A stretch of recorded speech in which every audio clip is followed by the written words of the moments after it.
According to Raila Odinga, in a clip that was captured yesterday, and of course I will show you, Raila Odinga disclosed what was discussed secretly during the State House meeting between President William Ruto and the Chief Justice Martha Koome. But the biggest question here is, do you think that we should believe Raila Odinga this time round, or what Raila Odinga is talking about here is just hot air? If you can still remember very well, previously Raila Odinga talked about the IEBC whistleblower, something that was not there at all. Raila Odinga talked about the 10 million signatures that Azimio was going to collect and had already collected across the country in a petition to remove President William Ruto and Rigathi Gachagua from power so that he can become the President of the Republic of Kenya.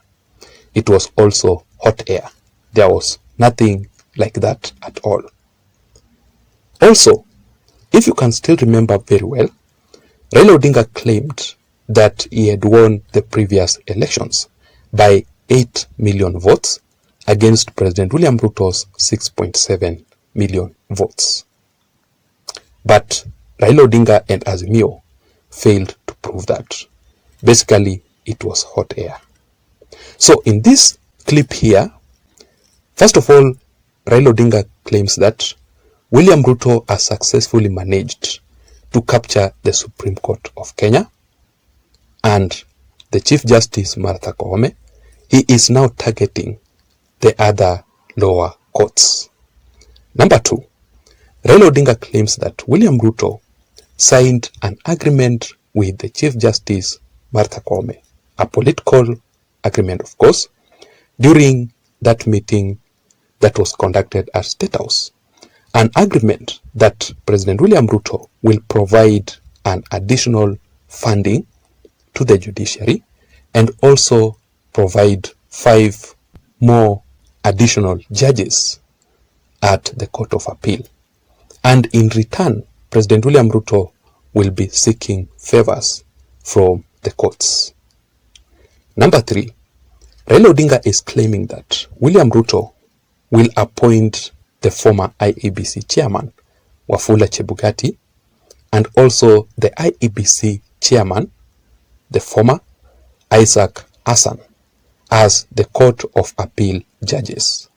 And later on, William Ruto will elevate Chebukati to be the Chief Justice before the 2027 general elections. Just listen to Raila Odinga's speech here. At the meeting, the Chief Justice and Mr. Ruto reached an agreement that will supposedly allow Mr. Ruto to provide additional funding to the judiciary. In return for this additional funding, Justice Koome is to advertise vacancies for 5 additional High Court judges and 11 Court of Appeal judges. The targeting of the High Court and the Court of Appeal by Ruto is intentional. The administration believes it has completely captured the Supreme Court and now wants to target the problematic lower courts by stuffing them with loyalists with the cooperation of the Chief Justice. After filling the executive with people of questionable integrity and capacity, and who will remain eternally grateful to him, Mr. Ruto is looking to set up a user-friendly judiciary full of people with questionable pasts and limited capacity. And unfortunately, the Chief Justice is gladly smiling along and playing the ball. Immediate former IBC chairman, Mr. Wafula Chebukati, and former IBC chairman, Ahmed Isaac Hassan, are to be appointed as Court of Appeal judges, with Chebukati later being elevated as the Chief Justice before the 2027 general elections. Do you totally agree with what Raila Odinga is talking about? So I'm eagerly waiting for the response from either William Ruto or the Chief Justice Martha Koome on Raila Odinga's allegation? Do you think there is a secret political deal ahead of the 2027 general elections between President William Ruto and Martha Koome?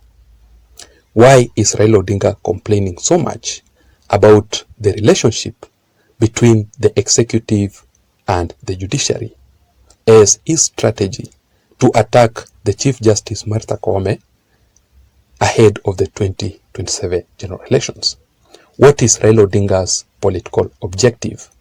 Don't forget about the impeachment rumors from Raila Odinga's loyalists.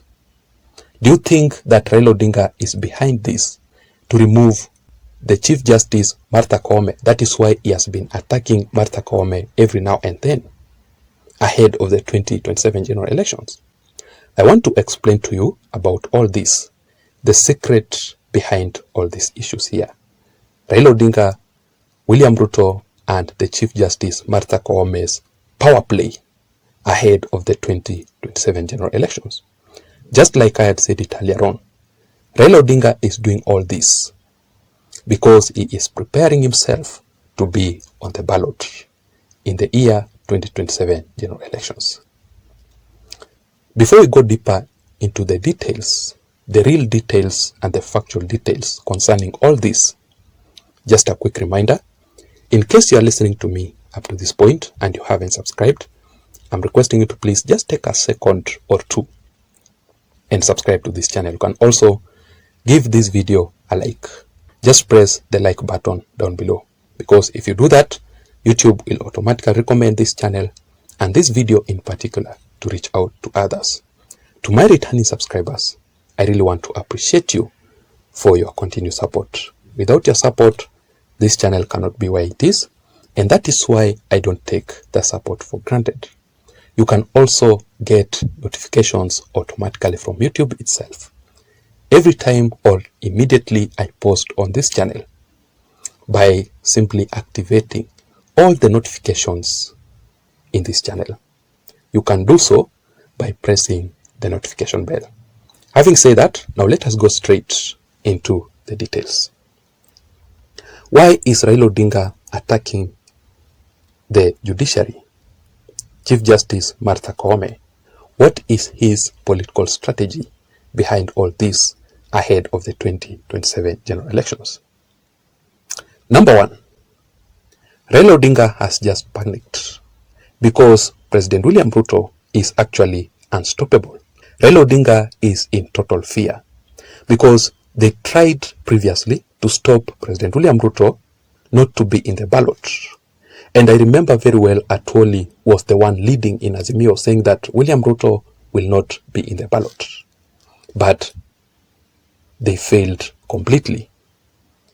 They tried to stop President William Ruto's win through a court petition at the Supreme Court of Kenya. But the Chief Justice Martha Koome termed Raila Odinga's petition as hot air. Therefore, the Chief Justice Martha Koome upheld President William Ruto's win. William Ruto managed to humiliate Raila Odinga and Uhuru Kenyatta in the previous 2022 general elections. They also tried to stop William Ruto's development agenda through maandamano, street protests, anarchy, and all those, but they failed completely. Recently, they tried to sponsor court cases to derail President William Ruto's agenda of this country and sabotage William Ruto's development agenda, but Ruto also outsmarted them. So basically, William Ruto is totally unstoppable ahead of the 2027 general elections. Raila Odinga understands very well what William Ruto is capable of.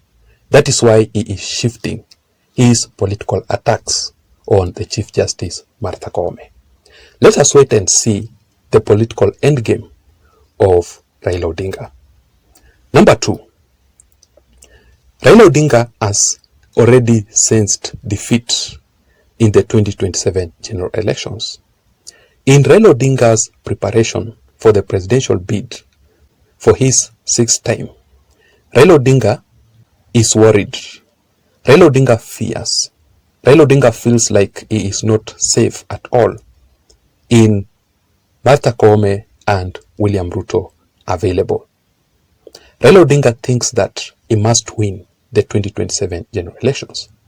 If Raila Odinga will lose the 2027 general elections, it simply means that his votes are stolen. That is exactly what Raila Odinga has been doing in the previous elections. Just go and study very well Raila Odinga's political game plan. The same political strategy that Raila Odinga has been using all along. And finally, Raila Odinga is doing all this simply because of the politics of perception. Let me ask you, do you think that President William Ruto can appoint the former IEBC chairman Wafula Chebukati and Isaac Hassan at the Court of Appeal, and thereafter the same William Ruto to elevate the former IEBC chairman Wafula Chebukati as the Chief Justice of the Republic of Kenya at the Supreme Court? Just imagine a situation whereby Wafula Chebukati is our Chief Justice. Do you think that can happen? Your guess is as good as mine. That is actually not possible. So Raila Odinga is just doing all this simply because of politics of perception and propaganda. Raila Odinga knows very well that his loyal Azimio supporters, his loyal followers, will actually believe this is true. Let us wait and see how things will turn out to be. Otherwise, that is it. I don't have much. Thank you so much for listening to me. Please don't forget to subscribe to this channel. Let me see you again in my next analysis. My name is Jason. Bye-bye.